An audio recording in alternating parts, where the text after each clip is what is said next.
चुड़ैल। गोरखपुर नाम का एक गांव हुआ करता था। उस गांव में ज्यादा लोग नहीं रहते थे। उस गांव में एक गर्भवती विधवा औरत रहती थी। उस औरत का नाम कमला था। कमला अपने घर में अकेली रहती थी। उसके पति की सारी जायदाद उसके नाम हो गई थी, पर सभी गांव वाले उस औरत को मनहूस औरत समझा करते थे और सभी उससे नफरत किया करते थे। एक बार कमला राशन की दुकान पर खाने का सामान खरीदने जाती है। भैया जी, जरा 1 किलो दाल चावल देना। अरे हाय हाय हाय हाय हाय! अरे मनहूस औरत, मेरी दुकान में अपशुगन करवाने आ गई क्या? हैं? चल जा यहाँ से, मैं कुछ नहीं देने वाला हूँ तुझे। भाग भाग यहाँ से, चल जा, निकल। भैया जी, ऐसा मत कहिए, मैं गर्भवती हूँ, मुझे खाने की बहुत जरूरत है, मुझे खाना दे दीजिए। दुकानदार कमला को वहां से धक्के मारकर भगा देता है। तभी कमला रोते रोते उस गांव के किन्नरों के इलाके में आ जाती है। गांव वाले किन्नरों को उसी इलाके में रखा करते थे, क्योंकि वो लोग किन्नरों को पसंद नहीं करते थे और उनके इलाके में रहने से मना करते थे। तो किन्नरों ने उसी गांव में अपना एक इलाका बना लिया था। जब किन्नर लोग देखते हैं कि एक गर्भवती महिला रोते रोते उनके इलाके में आ गई है, तो सारे किन्नर कमला के पास जाकर उसका हाल पूछने लगते हैं। क्या हुआ बहन, तुम्हारी गर्भवती अवस्था में इतनी बुरी हालत कैसे? तुम रो क्यों रही हो? तुम डरो मत, हम तुम्हें कोई नुकसान नहीं पहुंचाएंगे। तुम शांत होकर सब बताओ कि हुआ क्या है। मैं कमला हूँ, मैं गांव के दूसरे इलाके से आई हूँ।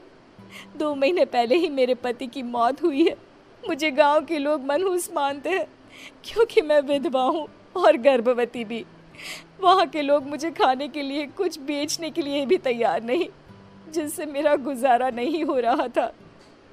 कोई बात नहीं कमला, हम तुम्हारा ख्याल रखेंगे।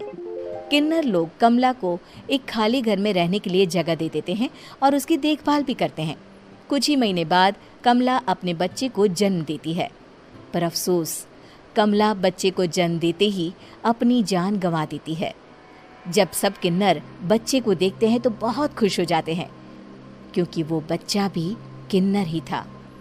कमला ने एक किन्नर बच्चे को जन्म दिया था। अब इस बच्चे की देखभाल कौन करेगा? हम तो इस बच्चे को गांव के दूसरे इलाके में भी नहीं भेज सकते। और तो क्या हुआ, इस बच्चे की माँ नहीं रही तो हम इसे पालेंगे। अब ये हमारे इलाके में रहेगा, हमारे साथ रहेगा। फिर वो किन्नर उस किन्नर बच्चे को गोद ले लेते हैं, उसका नामकरण कराते हैं। उस किन्नर बच्चे का नाम शक्ति रखा जाता है। देखते ही देखते शक्ति बड़ी होने लगती है। उसके रंग रूप बहुत सुंदर थे। वो बहुत सुंदर किन्नर दिखती है। एक दिन शक्ति एक किन्नर से पूछती है, माँ जी सुनिए ना, ये गांव के दूसरे इलाके में भी तो लोग रहते हैं, तो हम वहाँ क्यों नहीं जाते?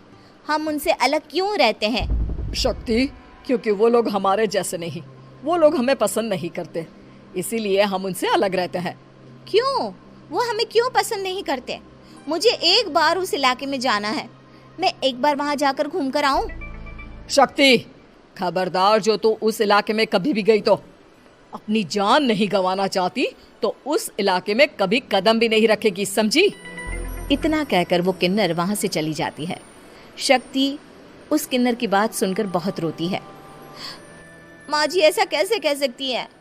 उन्होंने इतनी सी बात के लिए मुझे इतना डांटा। अब तो मैं उस इलाके में ज़रूर जाऊंगी। फिर एक दिन शक्ति गांव के दूसरे इलाके में चुपके से जाती है।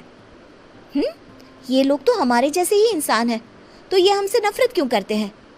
जब शक्ति उस इलाके में पहुंचती है तो गांव के सारे आदमी उसके रूप से मोहित हो जाते हैं।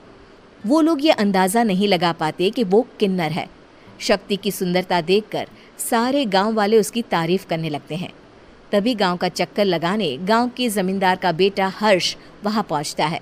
हर्ष भी दिखने में बहुत सुंदर होता है।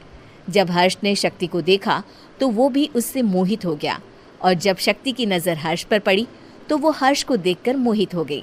आपको पहले कभी इस गांव में देखा नहीं। इस गांव में आप नए हैं क्या? जी नहीं, वो मैं बस। तभी शक्ति बोलते बोलते रुक जाती है और मन में सोचने लगती है, अगर मैंने इनको बता दिया कि मैं दूसरे इलाके से आई हूँ तो वो समझ जाएंगे कि मैं किन्नर हूँ, इसलिए मुझे इनसे झूठ ही बोलना पड़ेगा। शक्ति हर्ष को कहती है, जी हाँ, मैं इस गांव में नई आई हूँ, यहाँ अकेली रहती हूँ। वैसे आप कौन है? आप भी इसी गांव में रहते हैं? जी हाँ, मैं इस गांव के जमींदार का बेटा हूँ। आपको किसी भी चीज की जरूरत पड़े तो आप मुझे बता देना, मुझे अच्छा लगेगा। ऐसे ही शक्ति और हर्ष एक दूसरे से रोज मिलने लगते। वो दोनों अपने प्यार का इजहार करने एक दूसरे से मिलने जाते हैं। तभी शक्ति का पीछा करते करते एक किन्नर वहां आ जाती है। शक्ति, शक्ति, मैं तुमसे बहुत प्यार करता हूँ। मैं तुमसे शादी करना चाहता हूँ। क्या तुम मुझसे शादी करोगी? हाँ हर्ष, मैं तुमसे शादी करूँगी, पर मैं तुमको अपने बारे में एक सच्चाई बताना चाहती हूँ जो मैंने तुमसे छुपा कर रखी है। तभी उनके बीच में ही वो किन्नर आ जाती है। शक्ति, तेरी हिम्मत कैसे हुई ऐसा करने की? वो किन्नर शक्ति को खींचकर गांव के जमींदार के पास ले जाती है। हर्ष भी वहां शक्ति को बचाने के लिए पहुंच जाता है। जमींदार शक्ति और हर्ष के प्यार के बारे में सुनकर गुस्से में आ जाता है और शक्ति को गांव के बाहर निकालने की सजा देता है। शक्ति ये बात सहन नहीं कर पाती और कुएं में कूदकर अपनी जान दे देती है। जमींदार हर्ष की शादी गांव की एक लड़की से करवा देता है, पर हर्ष इस शादी से खुश नहीं होता। शक्ति अपना बदला लेने के लिए मरने के बाद किन्नर चुड़ैल बन जाती है।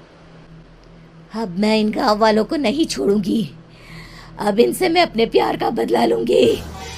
किन्नर चुड़ैल गांव वालों को परेशान करना शुरू कर देती है।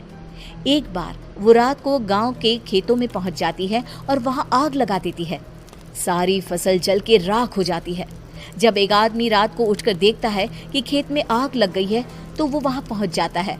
वो देखता है कि खेतों के बीचों बीच एक किन्नर चुड़ैल खड़ी है और वहां खड़े होकर ताली बजा रही है। गांव वाला किन्नर चुड़ैल को देखकर बेहोश हो जाता है। जब सुबह उस आदमी को होश आता है तो वो सीधा जमींदार के पास जाता है। अरे जमींदार साहब, अरे वो किन्नर चुड़ैल ने मेरी सारी फसल चला दी। अब मैं क्या करूंगा? क्या होगा मेरा? जमींदार चुड़ैल किन्नर का नाम सुनते ही सब कुछ समझ जाता है। अब वो बहुत डर जाता है। उसी रात को जब जमींदार डर के मारे अपने कमरे में सो नहीं पाता, तभी वहां अचानक से किन्नर चुड़ैल आ जाती है। किन्नर चुड़ैल जोर जोर से जमींदार के आगे खड़ी होकर हंसने लगती है और ताली बजाने लगती है। जमींदार उस डरावनी किन्नर चुड़ैल को देखकर बहुत डर जाता है। तूने मेरे साथ बहुत बुरा किया, अब मैं तुझे जान से मार दूंगी। नहीं नहीं नहीं नहीं नहीं, मुझे माफ कर दो, मुझे मत मारो। मैं कभी ऐसा दोबारा नहीं करूंगा। अब तुम जो बोलोगी वही मैं करूंगा। ठीक है, मैं चाहती हूँ कि किन्नर इलाका गांव के इलाके से जुड़े और गांव का कोई भी आदमी किन्नर समाज से द्वेष ना करे, उससे नफरत ना करे, नहीं तो मैं सारे गांव को मार दूंगी। और तुम गांव में एक नया कानून बनाओ कि अगर किसी ने भी किन्नर समाज को हानि पहुंचाने की कोशिश भी करी या इनसे भेदभाव करने की भी कोशिश करी तो उनको कड़ी से कड़ी सजा मिलेगी। हाँ हाँ हाँ हाँ, मैं ऐसा ही करूंगा। तुम जो बोलोगी वो मैं करूंगा, पर मुझे जाने दो प्लीज। तब वो किन्नर चुड़ैल वहां से चली जाती है। गांव का जमींदार किन्नर चुड़ैल का कहा मानते हुए दोनों इलाकों को एक कर देता है और नया कानून भी लागू कर देता है।